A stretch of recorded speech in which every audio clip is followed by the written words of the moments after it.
दुष्यंत चलिए।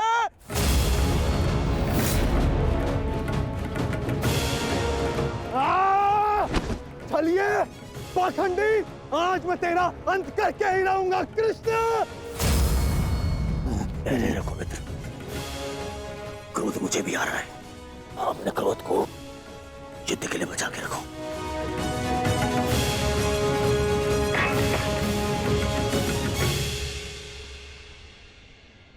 ठीक कहा वासुदेव, युद्ध होगा परंतु उचित समय पर और उचित स्थान पर। उस महायुद्ध के प्रथम दिवस पर मैं आपको उत्तर अवश्य दूंगा।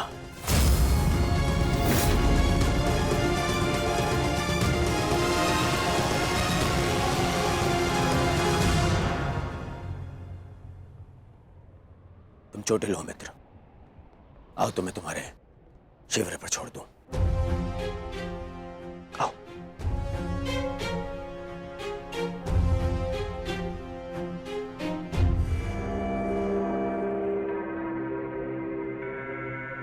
मित्रकर्ण, तुमसे हस्तिनापुर पर भेंट होगी। आशा है तब तक तुम अपने इस भ्रम से निकल जाओगे और तब तुम समझोगे कि मेरा चुनाव उचित था। आशा तो मुझे थी मित्र कि तुम अपने भ्रम से निकलकर वास्तविक शक्ति को पहचानोगे, परंतु अब कोई लाभ नहीं। जो हानि तुमने स्वयं को और हम सबको पहुंचानी थी वो तुम पहुंचा चुके हो। चल मोटे, आज कृष्ण, मैं अपना सुदर्शन चक्र तुझसे लेकर रहूंगा, जिस पर आरंभ से केवल मेरा अधिकार था, है और रहेगा।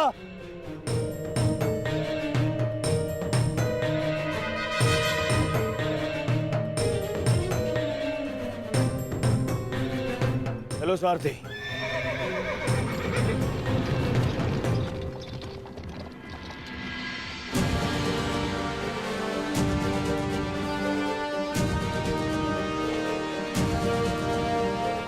प्रणिपात वासुदेव,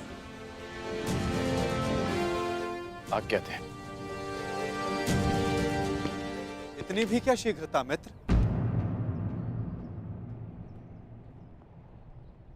सारथी रह चुका हूं तुम्हारा। आज भी अपने रथी का मन पढ़ सकता है ये नटवर। समझता हूं कि तुम व्यथित हो। क्या अपने मन की बात अपने सारथी से नहीं कहोगे तुम?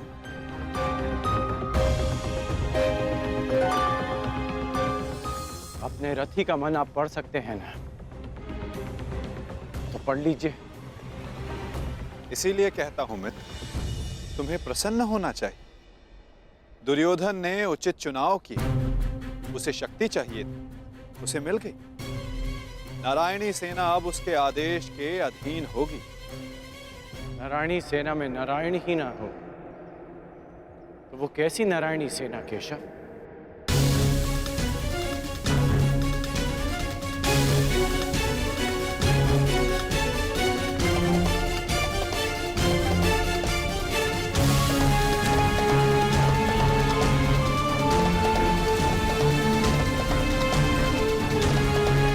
जो दुर्योधन ना पहचान सका वो आप जानते हैं, और उसे मैं भी देख सकता हूं। जिस क्षण उसने आपको त्याग कर सेना को चुना,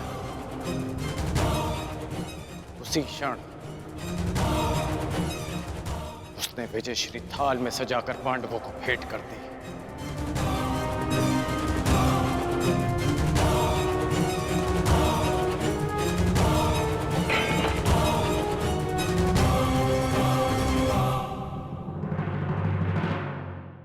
तुम्हें ऐसा क्यों लगता है मित्र? नारायणी सेना दुर्योधन के अधीन होने से उसकी शक्ति में वृद्धि अवश्य हुई है। तुम्हें नहीं लगता कि अर्जुन ने भूल की? क्या मिला उसे निहत्थे कृष्ण को चुनने से? जिसके हाथ के संकेत से सृष्टि बनती है और बिगड़ती है, वो कैसे निहत्था हो सकता है वासुदेव? परंतु सत्य ये भी है मित्र कि मेरे युद्ध में उपस्थित रहने पर मैं युद्ध नहीं करूं, तो फिर मुझसे किसी को क्या हानि और क्या लाभ? सबसे बड़ा अस्त्र तो आप चला चुके हैं, स्वयं को दुर्योधन के विपक्ष में रखकर।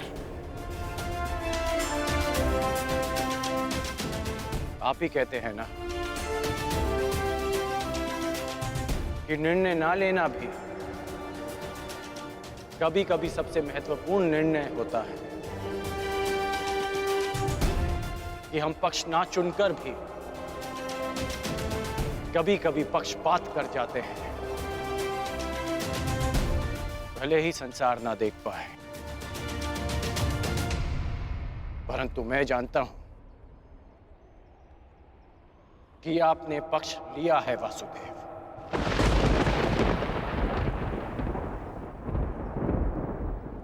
नहीं मित्र, मैं किसी का पक्ष नहीं लेता, ना किसी को चुनता हूं। लोग मुझे चुनते हैं या छोड़ते हैं। मानता हूं कि आपने किसी को नहीं चुना, परंतु आपने दुर्योधन को बाध्य किया कि वो आपको ना चुने।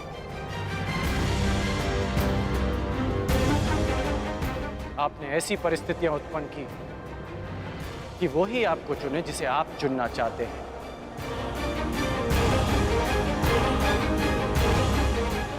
क्या ये एक प्रकार का पक्षपात नहीं वासुदेव? तुम्हारी यही प्रवृत्ति मुझे भाती है मित्र, और तुम्हें सबसे भिन्न बनाती। तुम बुद्धिमान हो और स्पष्टवादी भी।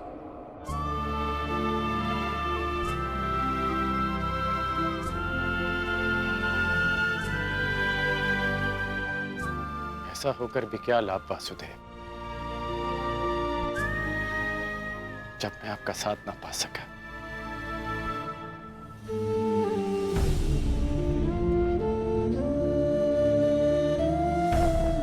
कितने वर्ष हो गए हमारी भेंट को, जब से हम मिले हैं हमारे पक्ष सदा भिन्न थे, परंतु हमारी सोच एक थी वासुदेव। फिर आपने ऐसा क्यों किया? मैंने ऐसा क्या किया मित्र?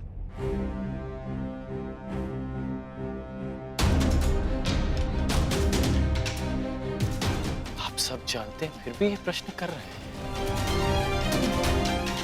अब तो मान जाइए कि आप पक्षपाती हैं। कैसा पक्षपात अंगराज? विराट नगर में मैंने कौरवों और पांडवों को समान अवसर दिए कि द्वारका आकर मुझसे पहले जो समर्थन की मांग करेगा मैं उसी का समर्थन करूंगा। विराट नगर में जब आपने वचन दिया, वहां सब उपस्थित थे, परंतु द्वारका में जो घटित हुआ वो केवल दुर्योधन और अर्जुन ही जानते हैं। दुर्योधन को केवल आपने भ्रम दिया और शक्ति दी अर्जुन को।